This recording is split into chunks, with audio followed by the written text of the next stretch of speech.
Hello friends, good morning. Oh.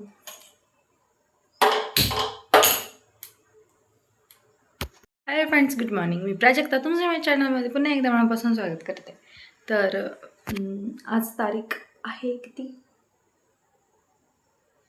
May be 15 तारीख आहे. आज 15 मार्च आहे आज. आणि मी आज गॅस बुक केला आहे. इतकं चालू होतं आहे रामायण महाभारत गॅसबद्दल. पण मी जर शिकूल होते, कारण माझा गॅस जातो 2 महिने. सो माझ्याकडं असं वाटत होतं की अजून वेळ आहे, पुढच्या महिन्यात गॅस जाणार आहे आणि तोवर ही परिस्थिती अजून नॉर्मलाइज होईल. बट विक्रम म्हणत होता की नको रिस्क घेऊ, आपल्याला माहिती नाही आहे काय होऊ शकतं. तर मी आज त्याला फायनली ऑनलाईन बुक केलेलं आहे. बट जो डिलिव्हरी एजंट्स असतात जे दारात आणून देतात ते काही फोन उचलत नाही. आमच्या इथे एक काका आहेत, ते मला बोलले की ऑनलाईन बुक केलीस ना, त्यानंतर 15 दिवसांनी तो आपल्या दारातच येणार आहे, तिथे जाऊन काही उपयोग नाही, ते देत नाहीत. सो मी असा विचार केला थोडंसं चिल राहूया, येईल तो दारात, बघूया. ज्याला मला गॅस भेटेल ना, मी तुम्हाला शेअर करेन नक्की. कारण की एवढा हाईप केलं आहे गॅसला, मीन्स असेल ही परिस्थिती बाहेर वाईट गॅस बाबतीत. ज्यांना खूप लवकर गॅस जातो ज्यांच्या घरात, त्यांच्यासाठी. पण मला वाटते स्मार्टली वापरला तर इतका काही गॅस नाही यूज होत. 2 टाईम मील बनवायचं. आता उन्हाळा आहे, गरम करायचं नाही, खायचं. लई जिभेची चोचले करायची नाही. मला असं खूप सिम्पलिसिटीमध्ये किंवा सिम्पल राहायला आवडतं. गरमच पाणी पाहिजे आंघोळीला. मी थंडीत पावसाळ्यात सुद्धा गार पाण्याने आंघोळ केले. मला ते जास्त हे वाटतं अडॅप्टेबल, की काही असो हे गार पाणीत आपल्याला भेटणार आहे ना, मग त्याची सवय लावूया. जेवणसुद्धा मला गरम पाहिजे, चटके बसले असं नाही. थोडंसं जरी कोमट असलं किंवा नसलं जरी गरम ना, मला काही फरक पडत नाही. आमच्या मम्मीने कधी असं लाडू पडत वाढवलंच नाही आम्हाला. लई आम्हाला त्रास दिला लहानपणी. असं नाही की परिस्थिती नव्हती, परिस्थिती खूप चांगली होती आमच्या घरात. ओके, म्हणजे अक्षरशः आमच्या घरात कामाला गडी होते. पण आमच्या मम्मीने आम्हाला खूप असं रफ अँड टफ मोठं केलं आहे. खाण्याचे चोचले नाही, जे आहे ते खायचं, नाही तर बसायचं. त्यामुळे आम्हाला अशी सवय झाली की बाबा हां, आपल्याला काही असं म्हणजे बाकीच्यांच्या घरात मी पाहायचं, त्यांच्या मम्म्या फार लाट करायचे, हे खायचं नाही बाळा, दुसरं करून देते. आमची मम्मी कधीच असं केलेलं नाही. कारल्याची भाजीसुद्धा खायला लावली त्यांनी कधी कधी. तर लहानपणी, आता तर आवडतं कारलं, पण लहानपणी मला एक भाजी आवडायची नाही, ती शापूची भाजी. आमच्याकडे शापू म्हणतात, तिकडे शेपू म्हणतात. तर ती भाजी म्हणजे मला उलटीच यायची वासावी, का माहिती का. मला म्हणजे लहान होते ना मी, तर काहीतरी आपल्याला असतं ना, एखादे पदार्थ आवडत नाही, तसं तो होता. तरीसुद्धा ते डब्याला द्यायचे. माहिती आहे, मी रडायचे डबा उघडून शाळेमध्ये की बाबा का मला ही बाई हॅरॅस करते. तू तूप साखर चपाती दिली तरी मी खाईन, पण ही का भाजी दिली आहेस, मला उलटी येते. कधी कधी तर मी असं एकदा पप्पा घेऊन बसले मला, तू खाल्लीच पाहिजे, तू खाल्लीच पाहिजे, सर्व भाज्या खाल्ल्या पाहिजेत. आणि अक्षरशः त्यांच्या अंगावर उलटी केली, कारण मला खरंच उलटी यायची देवासाठी.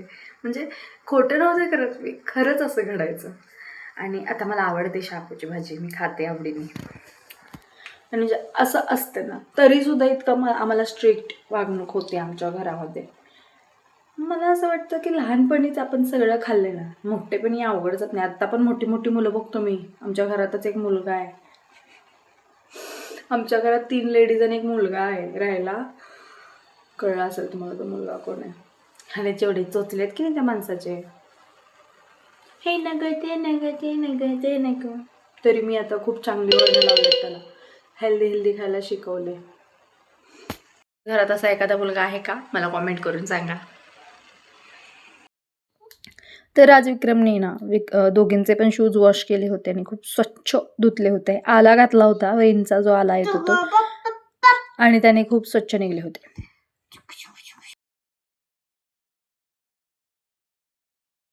धुतले shoes,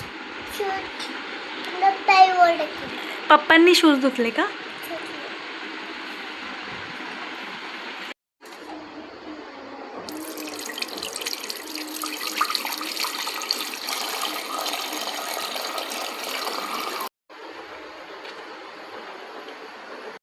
hello friends, welcome back to my video. तर जसं तुम्हाला दाखवलं, मी दूध घेऊन आले, कारण पोरींना दूध लागतं पहिला. आणि आज सुद्धा मी ही वाली पॅन्ट घातले. त्याची कार्गो टाईप आहे, ह्याला पॉकेट्स आहेत, त्यांना असं काहीतरी दिसते. आता हळूहळू करून गाऊनच्या ऐवजी अशा पॅन्ट्सच ट्राय करेन मी घालायचं. मागचे पूर्ण नाक माझे फाटले तर काढायचा जीव होत नाही, कारण कुठेतरी काहीतरी वाचते आणि मी लगेच बघते ती कंट्री कुठे. मला सवय झाली आता. जसं तुम्हाला माहिती असेल आता वर्ल्ड वॉर चालू आहे.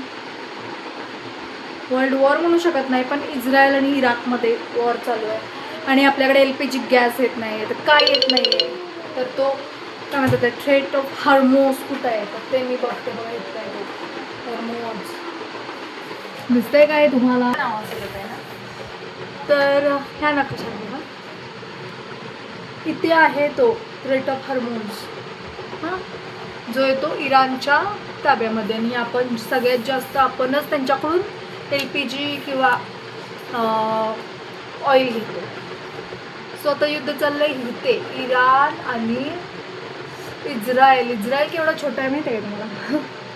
खूप छोटा देश आहे, एवढासा छोटासा, पण न्यूक्लिअर पॉवर जास्त आहे त्यांच्याकडे. सगळ्यात जास्त आहे, कारण की ऑइलमुळे ती लोक मोठे झालेत. आता तो त्यांचा जिओ पॉलिटिकल्स, प्रत्येकाचे व्ह्यूज वेगळे आहेत. वॉर होण्यामागे, वॉर न थांबवण्यामागे प्रत्येकाकडे काहीतरी कारण आहे. अमेरिकेकडे त्याचं वेगळं कारण आहे, इस्रायलकडे वेगळं आहे, आणि भरडले जातात सामान्य लोक. असो. तर आता सकाळी मी केलं होतं मटण. मग आता जाऊन मी एग्स घेऊन आले, कारण की मटण आहे थोडं शिल्लक, पण म्हणजे सोबत अंड्याची पोळी वगैरे जर मागितली विक्रमने तर करता येईल म्हणून. आणि भांडे थोडे झाले ते धुवायचं. सकाळपासून मला नाही वाटत मी अशी बोलली आहे किंवा मी असा व्हिडिओ केला आहे, त्यासाठी मी आत्ता म्हटलं चला व्हिडिओ करूया. ओके. तर असं काहीसे होतं जे अपडेट्स तुम्हाला द्यायचं होतं. का इशूला आवरेन म्हणजे ती त्यांचं मोठं काम चालू आहे. काय काम आहे माहिती आहे का तुम्हाला? पॅन्ट अशी कशी दिसते, आणि ठीक आहे गाऊन घालण्यापेक्षा कम्फर्टेबल आणि कम्फर्टेबल आहे गाऊन वापरण्यापेक्षा.